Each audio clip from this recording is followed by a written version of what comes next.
Again, that if you want to engage with us on social media, we would absolutely love that. Our hashtag is in the surround around our screens, hashtag ZJLF.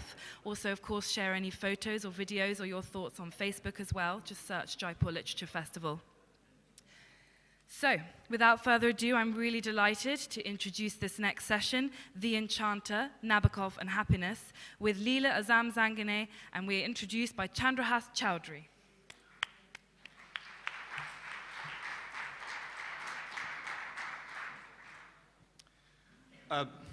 Ladies and gentlemen, we are here in this hall. We are united by a certain commonality, which is our lives as readers. Some of us are writers too, but what brings us together is our common lives as readers.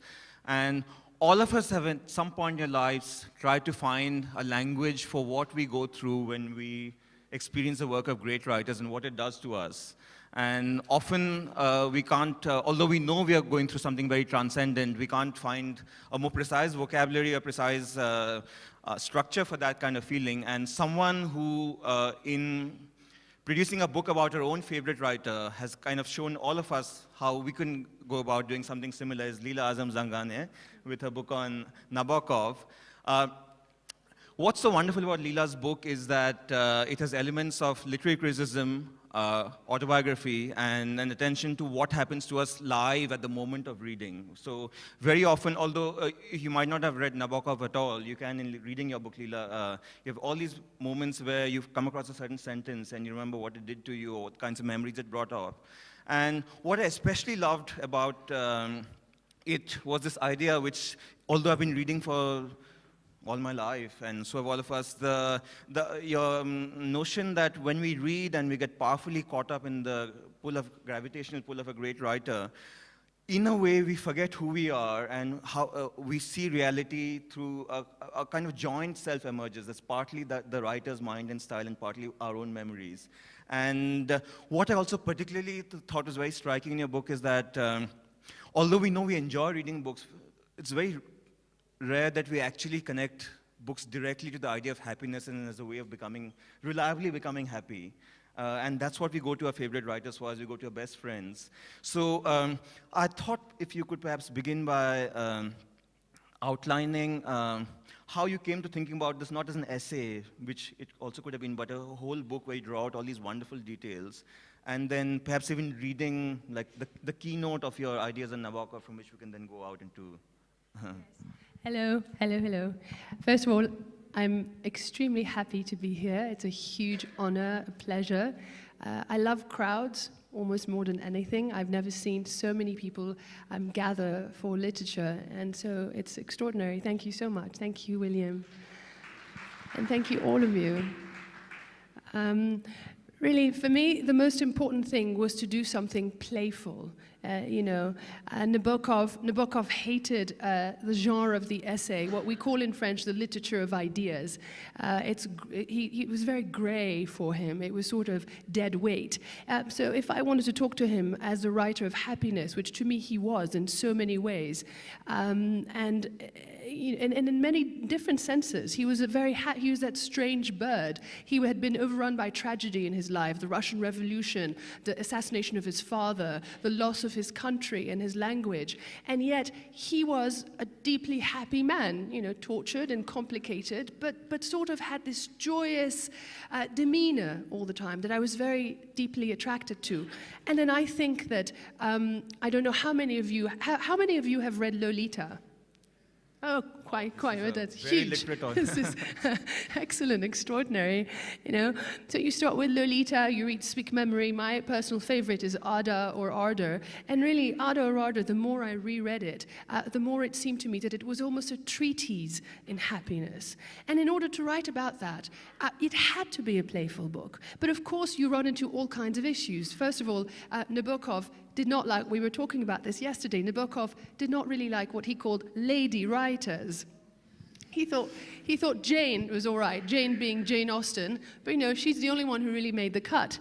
He didn't like women translators. He had this hilarious line where he said, "I'm frankly homosexual on the subject of translators," And really, in fact, as you should never trust a writer completely. He was actually lying because he had 2 women translators whom he adored, and he respected his wife deeply. But it was difficult as a woman reader and writer to sort of tackle head-on someone I admired greatly, someone I loved, someone who taught me English, and at the same time tackle him with playfulness, with irony, and with a sense where, I was only also irreverence, I would say, is the key word. Well, if you didn't like Ready Writers, it's probably a relief to you that he's dead and you can get on with his work and not have to face him, because otherwise he would have read you and perhaps...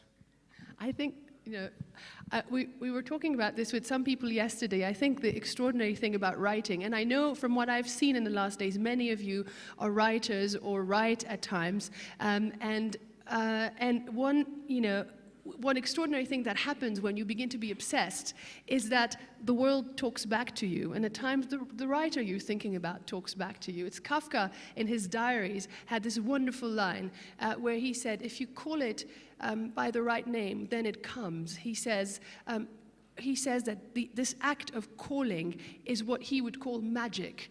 And he says, magic which doesn't create but calls. It means that you call and it responds.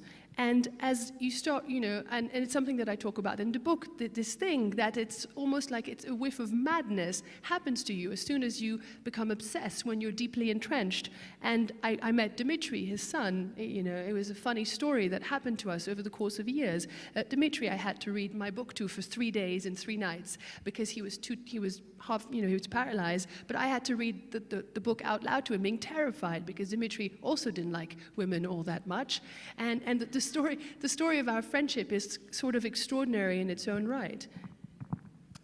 At some points in the book, you repeat your theme, which is that Nabokov is a great writer of happiness, and other times you speak of his ecstatic vision. In seeing that you're trying to search for exactly the right word for everything, are happiness and ecstasy the same thing, or is one just a heightened version of the other? Yeah, that's a good question. I think ecstasy is, Nabokov had this wonderful definition of art, and he defined art as a state of aesthetic bliss. And aesthetic bliss was, this is an incredibly original definition, and he says tenderness, kindness, curiosity, ecstasy. And ecstasy is definitely something of a different order. It's something that sort of brings you beyond the limit, and he was always looking for that. And I think that beyond anything, and that's something that I'm thinking about as I'm finishing my new book, the most interesting thing for me in all of literature has always been the question of desire. And I think the most important thing about Lolita, about a lot of what this Russian writer writes about, is pushing the limits of desire.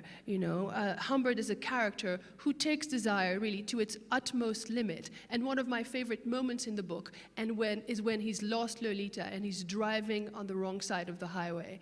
And I feel that as writers, as artists, our fantasy, my greatest desire is to drive on the wrong side of the highway. And so much of that, and that moment of sort of being on the wrong side of the highway, of facing, sort of crashing headlong into oncoming traffic, that gets terrifying, but that has something to do with ecstasy. But historically, when we try to think of our own ecstatic experiences, almost, one might even say one of the definitions of ecstasy is that sort of feeling for which one cannot find words.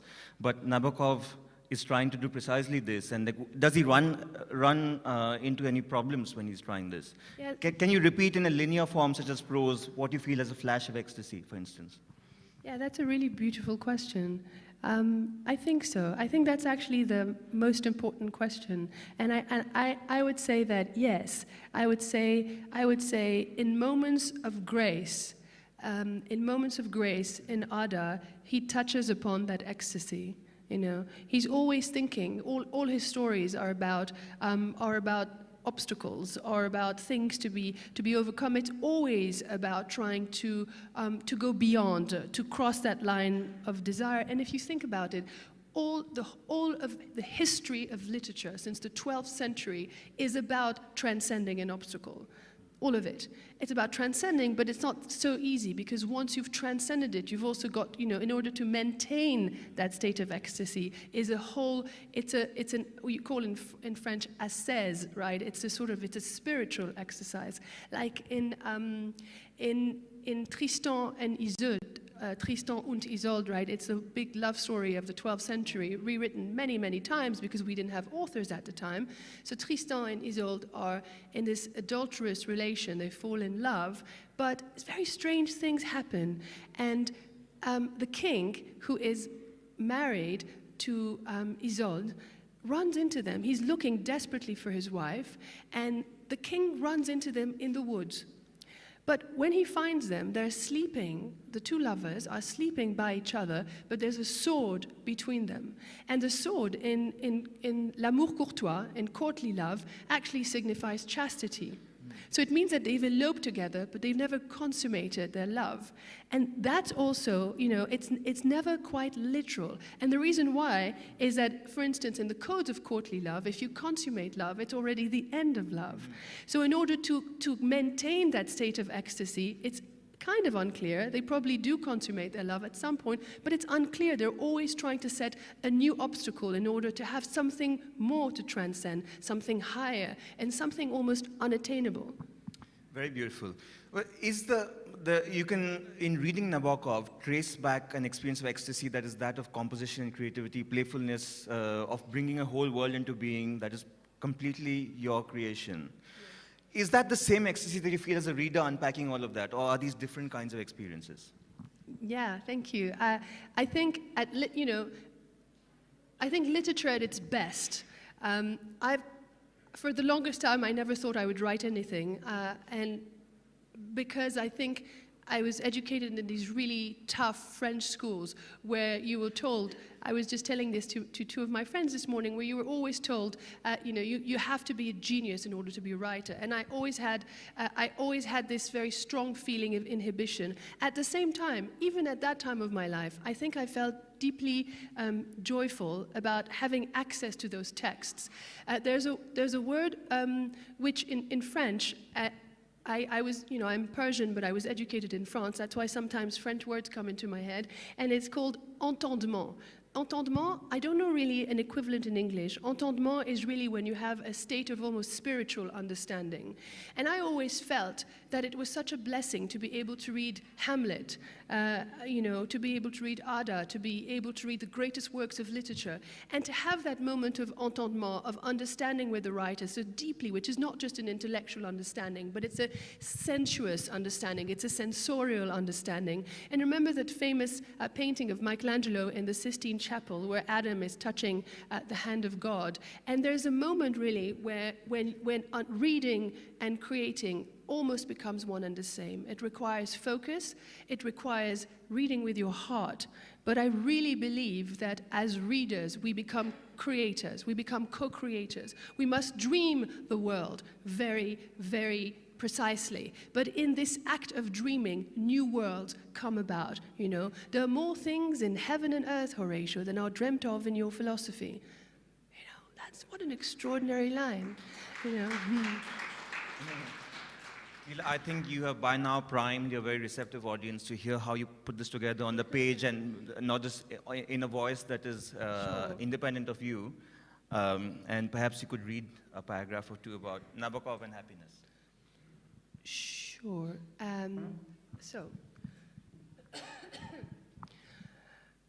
So of course, it might appear unsettling at first to celebrate happiness according to Vladimir Nabokov, a writer so often associated with moral and sexual malaise. Yet I'm convinced that he is a great writer of happiness. And by happiness, I do not mean a general sense of besotted well-being and satisfaction, for are not only cows content in that sense. Nabokov's happiness is a singular way of seeing, marveling, and grasping. In other words, of netting the light particles tingling around us. It belongs to his own definition of art as curiosity and ecstasy, an art which spurs us in the exhilarating task of consciousness. Even in darkness or demise, Nabokov tells us, things quiver with lambent beauty. Light is to be found everywhere. Though the heart of the matter is not to gape beatifically, The heart of the matter is to recapture light through the prism of language and knowledge of the most exquisite kind. This knowledge, to the nth degree, contains perfect felicity, for with it, we turn what might seem like matter-of-fact everyday occurrences into unique surprises, crafted with infinite cunning and in unsettling intelligence. And luckily, in the Nabokovian landscape, the microscope's limpid well is hidden in plain view, tempting us to peer through it at every second.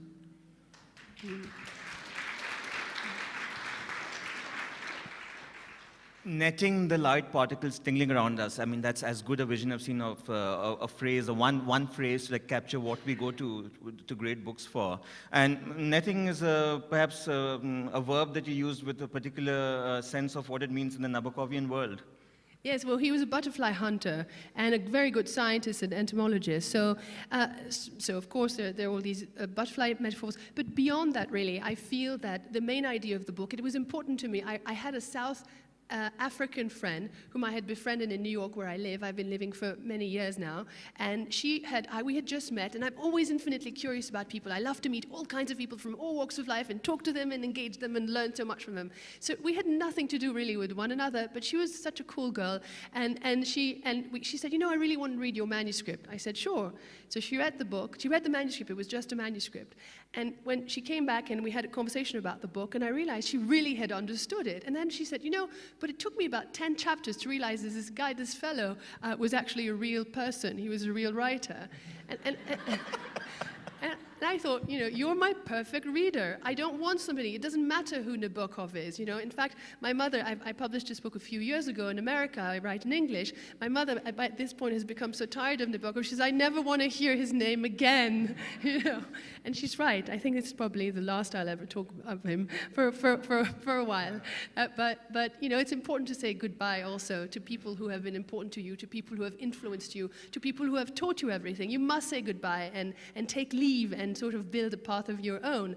So I love the fact that this girl, this woman, had no clue who he was, and yet she understood the book. And to me, the book really, at its core, was about phosphorescence. It's something that Nietzsche talks about, that phosphorescence is what you're really looking in an author. You're really looking for in an author. Phosphorescence is what you're looking for in the power of an intellectual, in an intellect. And this is what was the most important thing to me. And that quality of phosphorescence is intrinsically linked with playfulness, with dancing around things. And really, the book at its core was about this searching for this phosphorescence. And as you are, the French poet Rimbaud, whom I love, I think those of you who were in the last session heard me quoting him. He used to say that the word author comes from the Latin auctor. And you know what auctor means? It means the one who augments life. And there's a deep connection between that quality of phosphorescence and the possibility of augmenting life. And as I was sort of using him as a prism to understand language, to understand literature, to understand this act of co-creation and this act of dreaming, I really, what happened, and I think what this book is about slowly, when you're a reader, it's about this moment where the reader turns into a writer, when the dreamer becomes a creator in his own right, when the power of this phosphorescence is so strong and so overwhelming that the world begins to phosphoresce around you. Things start making sense. You begin to see patterns. He loved color patterns. The world responds to you, and it's speaking to you at all times. And that's the quality you take to your next book. That's the quality you take into everyday life. And everyday life becomes you begin to look at the world as a work of art. You begin to see these things that begin to speak through, he would say, the world is the reverse side of a magnificent fabric. And you keep on saying the linings of the reverse side of this magnificent fabric. Very beautiful. What you say is reminding me of that lovely one-page story by Borges, in which it's called Everything and Nothing, I think. It's about a fable of the life of Shakespeare, and when Shakespeare dies, after having done all this work in his 25 or 30 years of writing all these plays, all these characters from history, he goes to heaven and he meets God and he says, like, I've always wanted to see you. And God says, actually, my dear William, all existence is a creation that you have put together, and so am I a character made by you. It's wonderful, exactly. Well, I'm listening to you and all your metaphors for Nabokov. I mean, if you read Italo Calvino's 6 Memos for the Next Millennium, there's a great chapter on lightness in literature and how literature shows us how things leap off the earth of existence, so to speak. But, so Nabokov is, it seems to me you're arguing that he's a kind of artist of lightness, but in trying to contest... Of light. But if I may contest your interpretation at all, many readers, when they come to Nabokov, precisely find him someone that's very heavy and very difficult to deal with. And how does one get past that sense of something, here's a universe so private in a way, that you actually sometimes, it's such a great vision of life that you can't recognize life in it. Yeah, I love it. Thank you. You must contest, of course. But no, absolutely. Thank you. What I mean by light is, I'm sure most of you have read the Odyssey. So I have never seen a writer use more images of light than except for Homer. If you look at the Odyssey, every page of the Odyssey, Calypso is glistening. She's wearing this golden dress of light. She glistens with light, and everything glimmers and glistens. Pallas Athena is always glinting. Her eyes are glinting.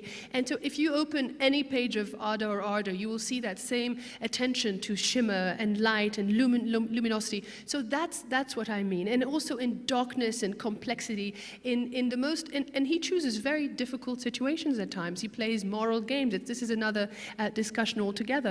But you're right, I can see the obstacles. But I think, as in every great work of art, there's really a liminal moment. There's a moment in which you must go, you work a little bit against the obstacle, and you must go through the obstacle, because then you enter Eden. And Eden is a complicated place, It's, as we all know. But then there's a real price to pay to get in, but it's well worth getting in. And in there, but even in his vision of Eden, there's always a snake, there's always something that one could have done better, there's always a sense of regret. But really, for me, it's about this burst, this explosion of consciousness. Was Nabokov a man who liked to laugh? Yes, a lot. In fact, he used to love stupid comedies, and he went to the movies all the time, and then he laughed so much that his laughter was infectious. And yeah, he did. I like him, but also he was a man with his limitations. He had, some stupid ideas. I don't think he was a very good poet. I think a lot of his characters are maniacs who are actually bad poets. And I have always had a secret theory that he created those characters in order to be able to write his bad poetry and ascribe it to his mad characters, So, and he was annoying in some ways, and I'm sure, he was a misogynist and this and that, and at the same time, he was a marvelous character. Well, all this talk is bringing us to this question of happiness and how we experience it, and it seems to me that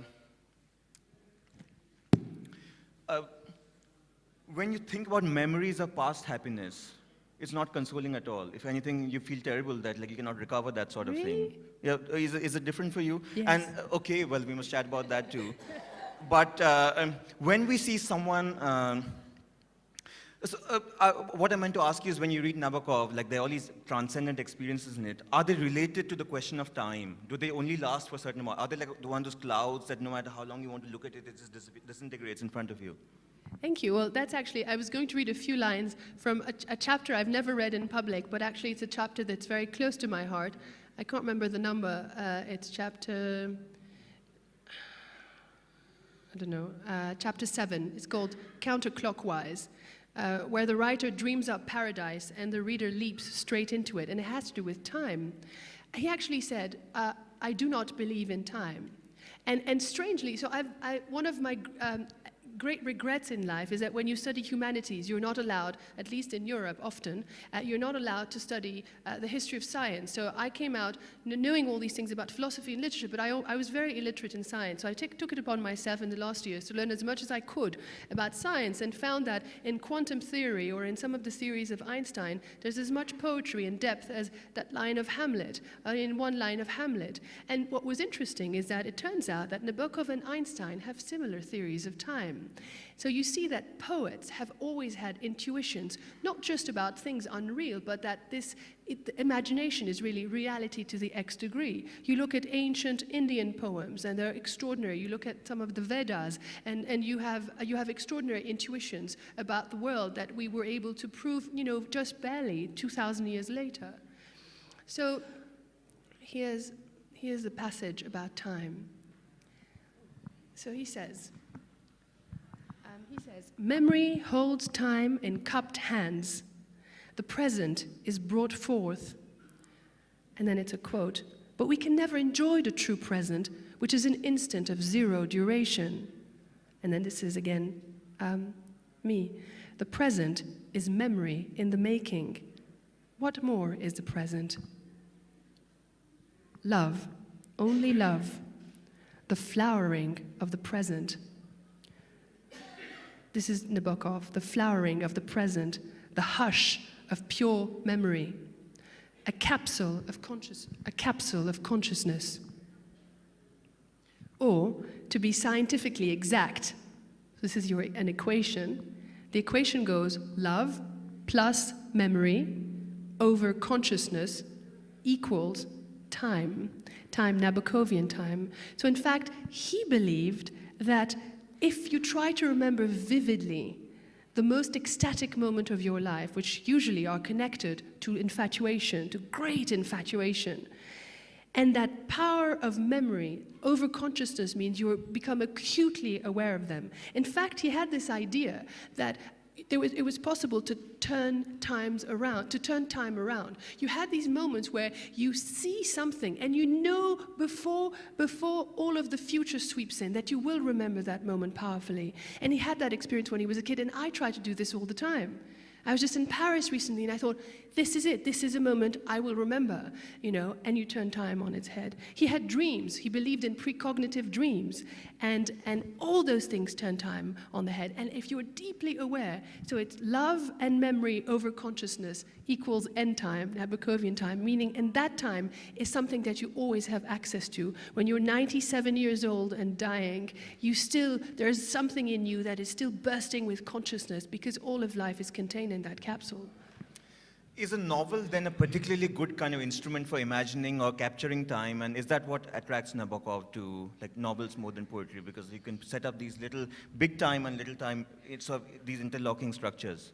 Yes, of course. I think the novel is this extraordinary, it's almost a toy, it's this marvelous toy.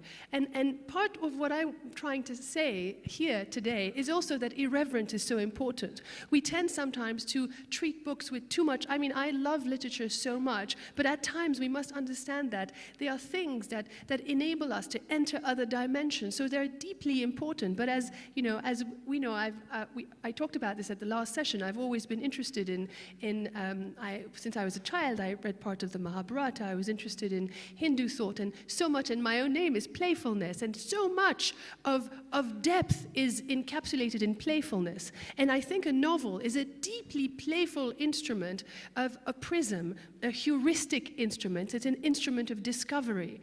But what matters, I think, as all of you, some of you young writers or aspiring writers, I don't even know what a writer is really. When people ask me what I do, I just say I write, which I think most of us are trying to do. And I think what's important is to try and create that beautiful instrument, but in innovative ways, to always try and reinvent it. It's one of the problems I came upon when I finished this book. I never thought of commerce or how it was going to be sold. I was very fortunate to work with a woman who didn't care about how much we were going to sell it for, and who was extraordinary and who changed my life. But I put everything I wanted to put in here. I have a reader who's me initially and then lies a lot, and the reader winds up supplanting the writer writer and becoming a writer in her own right. There are elements of autobiography, and there's also lies, because I don't really want to talk about myself. So in my own, humble way, I was trying to do something that was innovative and that was extremely playful, and that would say beyond Nabokov. I think what I was fundamentally interested in is, why does beauty matter? Why does reading matter? Why does the imagination matter? Why does reading still matter? I was trying to, one of the great things about reading books like yours is that it forces you to then sift through your own reading experience to find parallels for your ideas in our own personal lives. And it seems to me like in Indian letters, the great novelist of ecstasy and happiness is this Oriya writer called Gopinath Mohanty, who wrote Lives of the Tribals of Orissa. Very good books, and we had an event on him 3 or 4 days ago.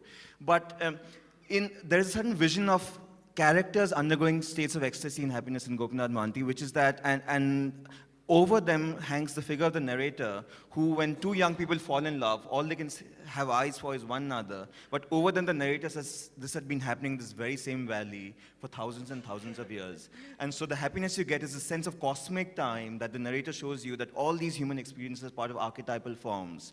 And so you take that away, and suddenly you see your own life from above, as it were. What is the vision of happiness in Nabokov? Does it mean that characters in his books are happy, or is the happiness over the heads of the characters between narrator and reader? No, yeah, I think it's a metaphysical, to use this big word, relationship to the world, meaning it's really a way of seeing. I love what you just said. It had been happening for thousands and thousands of years. It's one of the things I'm thinking about in the work that in the book that I'm working on now, which the idea that all of art or writing, like all of love, is always repetition and difference, right? And love, perhaps, at times, is no more and no less than a story told, that is always a story retold as well. But in each retelling, you have that element of miracle. One of the lovely people who accompanied me somewhere to a school outside of Jaipur was telling me, so she was trying to explain to me what Lila meant, and she said, Pagvanki Lila? She said, yes? You know that? And so that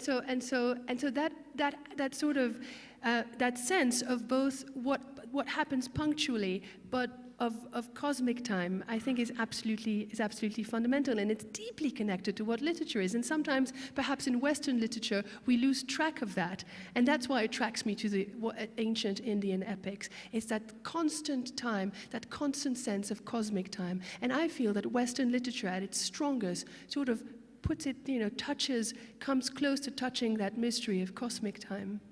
In that sense, your name is very well suited to your subject, because Lila means play of the gods, or the sport of the gods. And we have a theatre form in India, Ram Lila, which is it's connected to that. But that brings us to the idea of the novelist as a kind of we don't just go to novels for an experience of God. The novelist is a kind of God, and that's part of the allure of writing novels, that you arrange a universe and set it out, and it's like a clock that you then set in motion.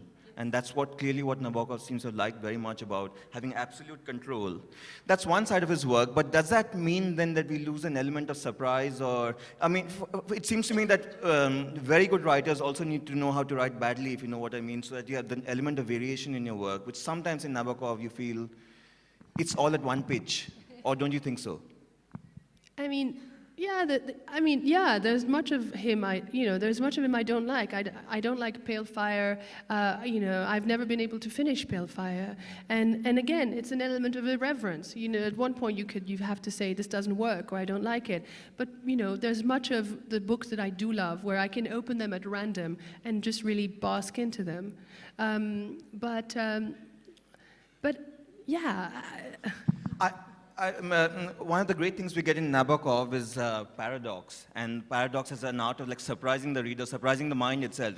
How do we come across paradoxes? When we think them, there's no clear logical step we go through. It suddenly just seems to drop into your brain. And one of them is, first and last things often tend to have an adolescent note. These are these very beautiful effects which achieve such a concision. And yeah, I think adolescence is sort of the critical element, and not for the reasons that people think. I don't think he was a pedophile and all that. It's very banal. The very banal ideas. I think he was fascinated with the adolescent body. because when he was 16, he had his sort of first love affair in the woods of St. Petersburg, and that was an explosion of consciousness.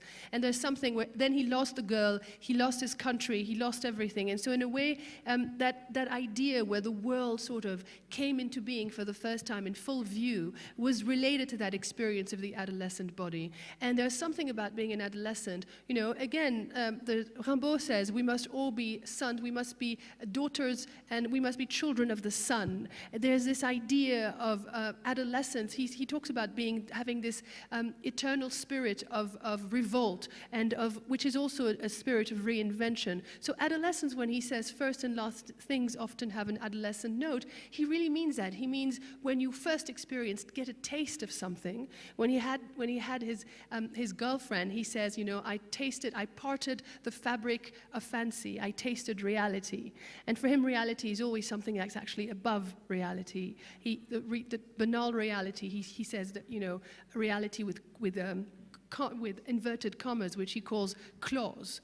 And in Ada and Van, the first time Ada and Van have sort of the first erotic experience, he said, reality lost the quotes it wore like claws.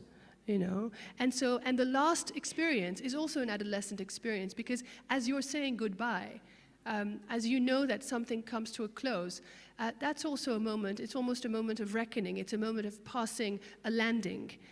It's also a moment where you know that something youthful has gone by. But that experience, of course, with the enchantment of literature, and that's why I call the book the Enchanter, because I believe that we read and we write to re-enchant the world. That's what I try to do every day, every moment. And it goes far beyond literature. It becomes a profession of faith where your attitude in the world is constantly one of wonderment and of attempting to re-enchant the world. But if you place that sort of stress in adolescence, for instance, in everybody's mind, the first love has a particular place which no one can ever transcend it, even if like lots of people did lots of work to do so. I mean, we have partners who've lasted with us 30 years who somehow can't claim this particular place that somebody passed by on a train or somebody you saw on the street. But doesn't that then mean that there's different visions of love that are like competing against one another, and part of adult life is perhaps precisely to like overcome the false glimpses that adolescent memories offer? I disagree completely. I think I see what you're saying, of course, but I think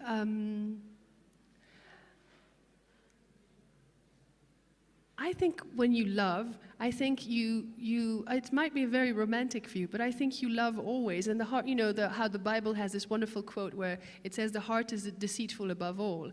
And the heart is deceitful because you think you've stopped loving, and then you come across that person 10 years later, and you see that somehow the heart has a logic of its own, and the love is still there, and that's an extraordinary feeling. Imagine if you love something. He says, he has a beautiful quote in Speak Memory. He says, to love with all one's heart and leave the rest to faith.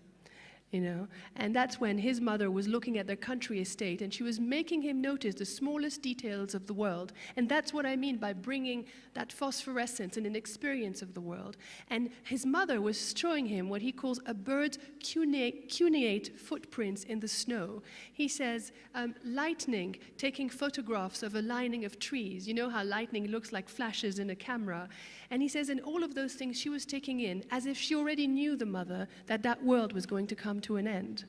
So the reason why I'm talking about that is that there's so many different kinds of love, but what I believe in more than anything is that capability, that capacity for infatuation.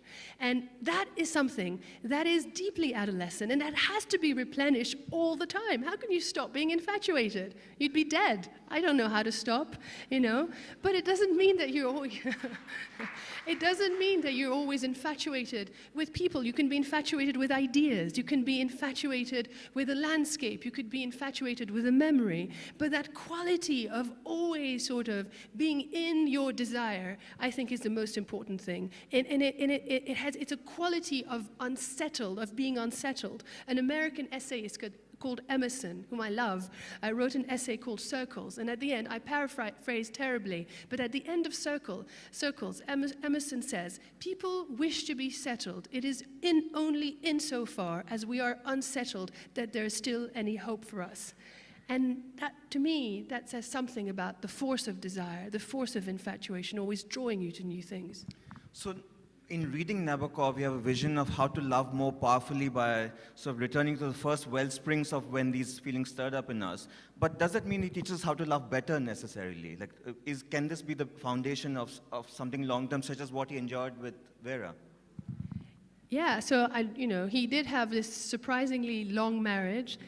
They were extremely close. They adored each other. If you see photographs of them in their mid-60s, they look like young lovers, really. There's such light in their eyes, and they adored each other.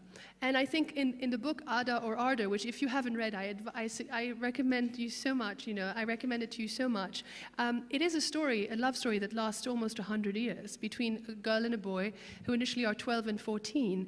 And in fact, he talks about at the end that they're 97 years old, crotchety old van, and he remembers as if he were still living it that first morning. And he said, hammock and honey, when he was sleeping in his hammock and it was dawn, and all he could think of was this girl. And he's 97, he's contorted with pain, he has to take opium or something, I can't remember, medication. And yet that first moment, that explosion of love, of infatuation, of these colors of the world are still living deeply inside of him.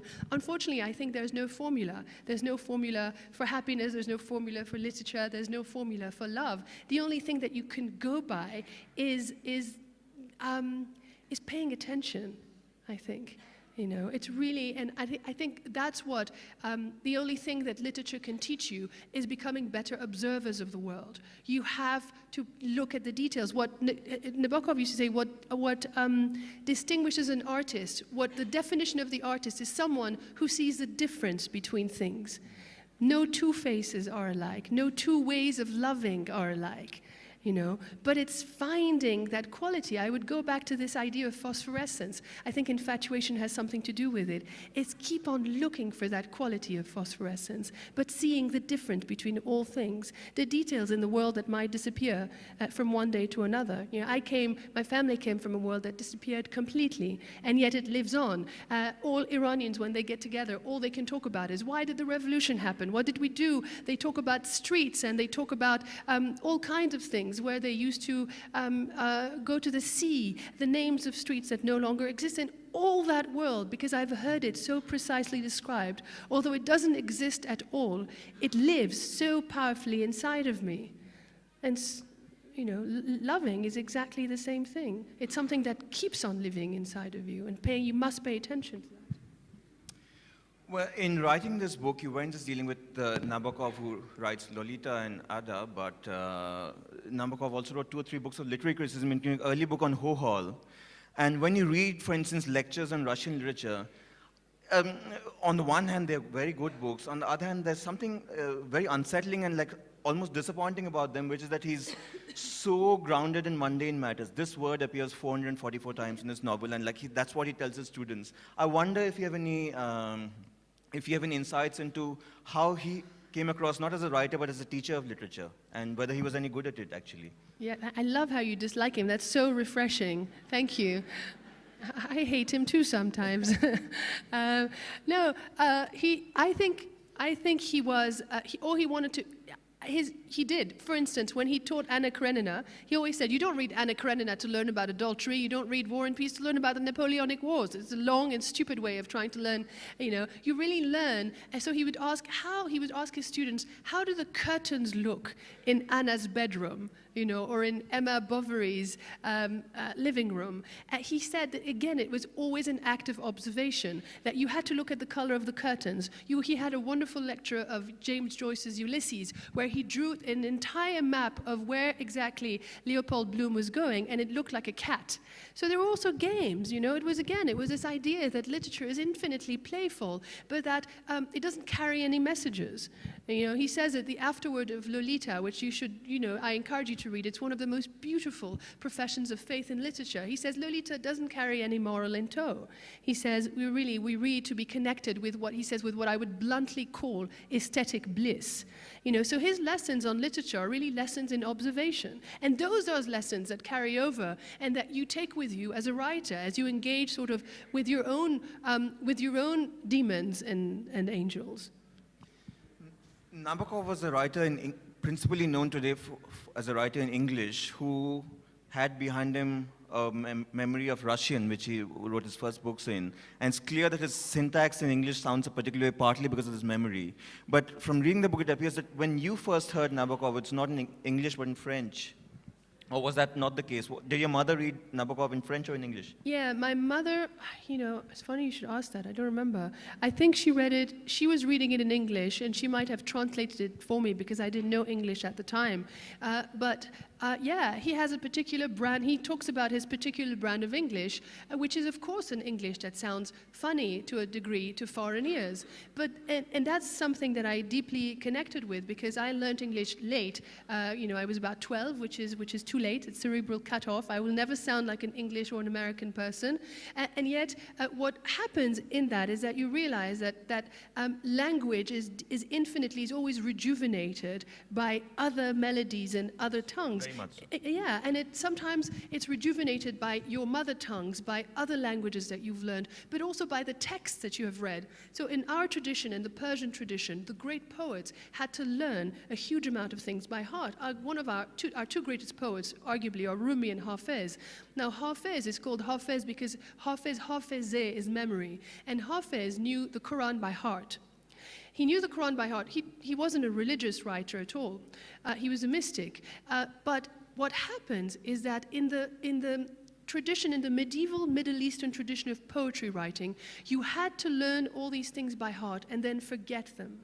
Which means that as you were forgetting them, elements of what you had forgotten would resurface unbeknown to you in your writing, but you had to learn and forget. You had to take in and then erase. And this act of erasure is important. And I think it's the same for us who come to English as foreigners.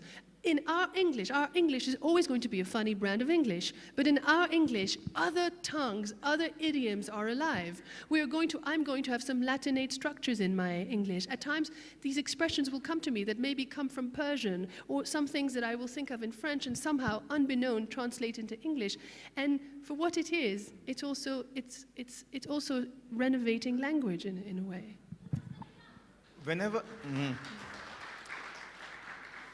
There's a certain ghost in the house of Nabokov in America, like rattling at all the doors and saying he's not as good as you think. And that's Edmund Wilson, with whom at first they were very good friends, and they had a big fight over Nabokov's translation of Evgeny Onegin. Do you think, other than being sometimes a very petty battle of two personalities, which is one way of looking at it, there's a larger conflict there between two different visions of literature, and there's something to the Wilsonian side as well? I think Edmund Wilson was jealous, and his Russian was not good.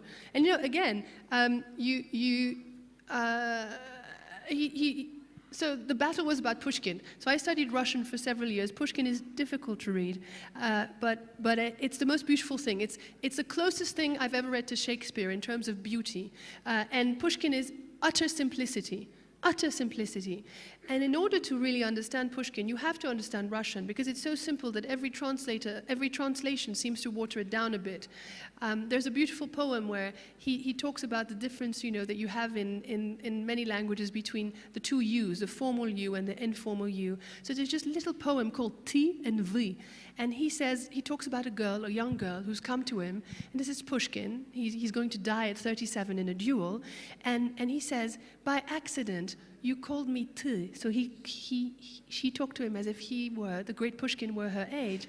And he says that little slip woke in me all the dreams, you know the poem, all the love dreams. And he says, Zadumchi vastayu, I stand there dreaming, and he says, all the love dreams awoke in me at once.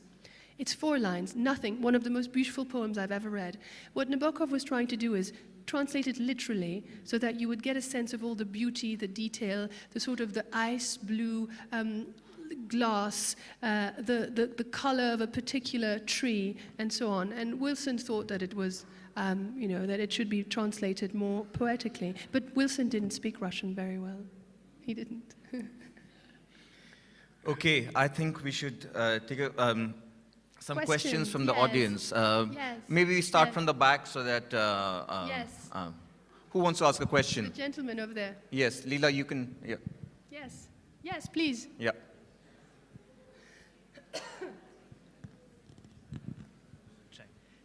Hi. So thank you for that. So Lila, since you at one point mentioned you were a bit tired about speaking about Nabokov, I'll take my cue from that. So you mentioned Hamlet at least 3 times in this discussion, and I see here that your next book is called Of Lovers and Madmen, which seems to nod to Midsummer Night's Dream, the part where they talk about how lovers, poets, and madmen are of an imagination all compact. Yes, So of course. yeah, right. Of right. course. So yeah, so I guess what I was wondering was, so if Nabokov for you is the great writer on happiness, then Shakespeare for you is the great writer on dash. What? Are you asking me? Yes. I don't know. Shakespeare, I don't know. Shakespeare is both Brahma, Vishnu, and Shiva. He's all he's everything.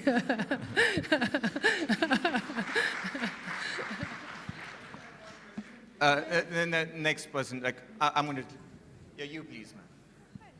Let's take some questions. Hi. Is that okay? Should I stand? Oh, of course, sorry. Hi. I was just wondering, do you think your relationship with Nabokov would have been different had he been a woman?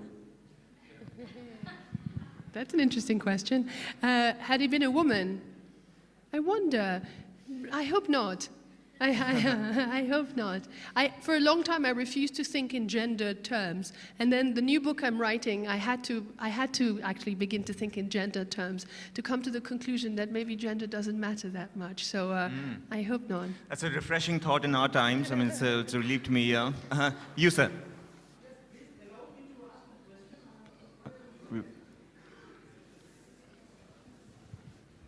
Thanks. Sorry, this might sound a little bit po-faced by Nabokovian standards, but I was wondering if you could say a little bit about his politics, because it's not something I know anything about. I don't know if he was even interested in it, but something that strikes me about his books is that the people who tend to have the happiness or the freedom to be happy tend to be from a very privileged background. This is a good question, yes. Yeah.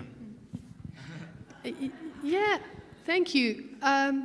Yeah, I know there's a whole school of thought, and really, I mean, I feel here I'm standing to defend him. I don't try to defend him in all things, and again, there are many things that I disagree with. Politically, I think he was obviously a white Russian. He was extremely anti-Soviet. I think he pretended not to care about politics, but some of the early novels are quite political. Invitation to the Beheading and many other ones. And I think you can't be called Vladimir Vladimirovich Nabokov and not think in political terms, And yes, there was a part of him that came from that world, and he was enchanted with his childhood and his, the country estate and all of that. But did they have the freedom to be happy? I would argue that there are many characters in his books that are tramps and poets or criminals, and who, again, what I mean by happiness, there's no recipe for it. It's not a manual. It's not, although even he jokes with it, because in The Gift, his last Russian novel, he has the main character, he's dreaming of writing a practical handbook how to be happy. But they're very, very poor, and they're immigrants, Russian immigrants in Germany. And he himself, he worked as a day laborer in Nice in France. He was with sailors. He gave tennis lessons and boxing lessons. It was very difficult. He worked on his books in France. He didn't have a desk, so he put a suitcase on a bidet and wrote on the suitcase. So, and even in those moments, he managed to find that quality of the luminous lining of things, Yes. You, ma'am.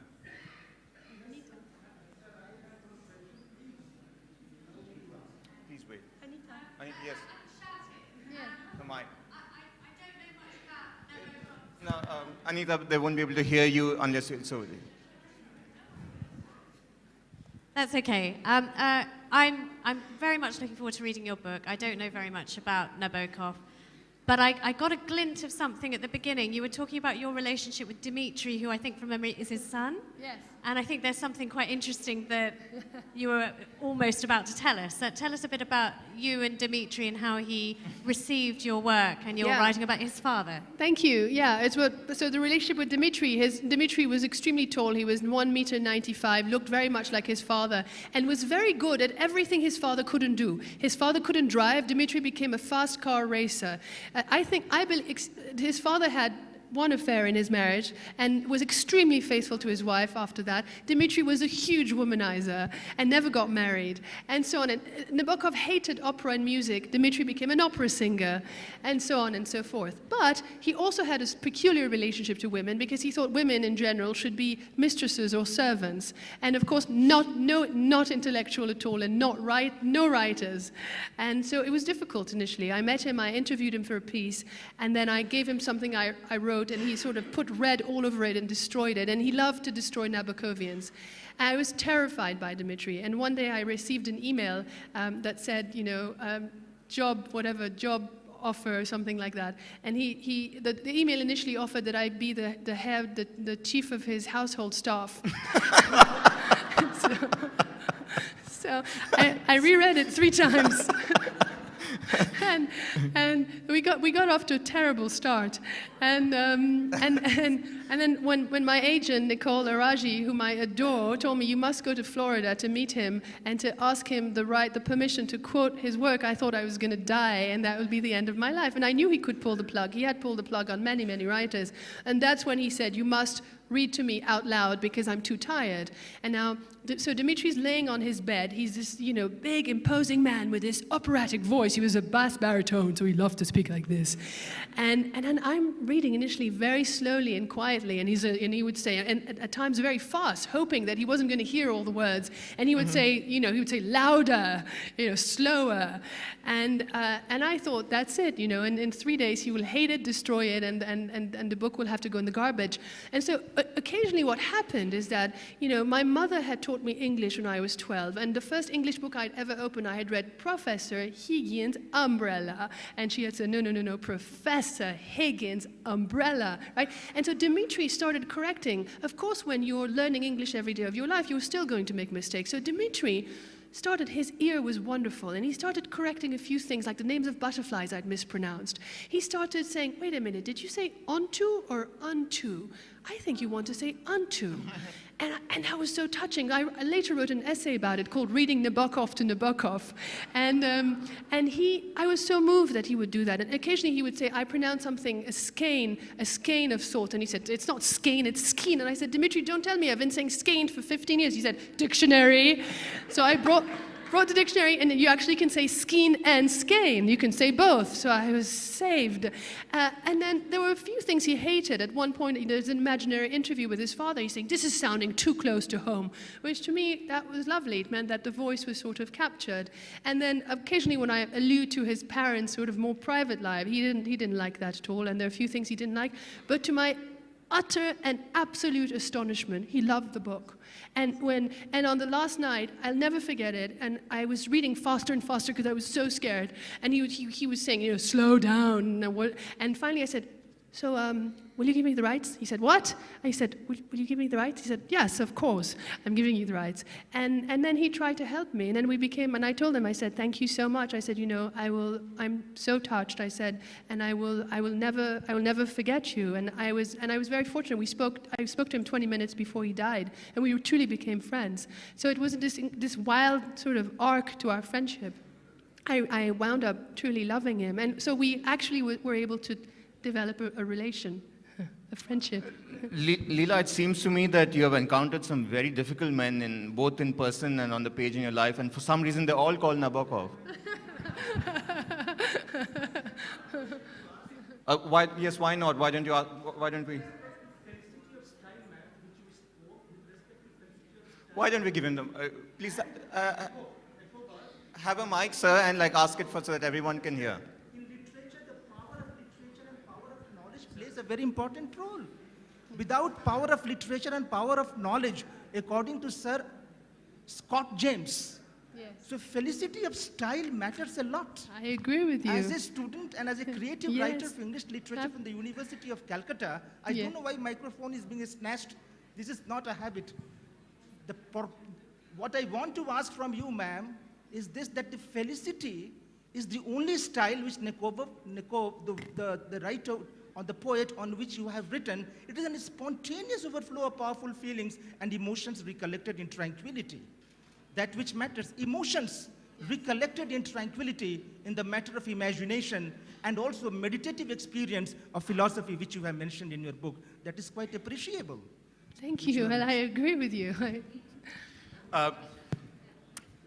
Lila, there's a post-Nabokovian writer called Andrei Makin who's written a book called Dreams of My Russian Summers. Like, sometimes I have dreams of my Jaipur winters, and among those dreams are like one of the best hours I've ever had on stage in my all these years has been the last one that we had, and we went through so much stuff.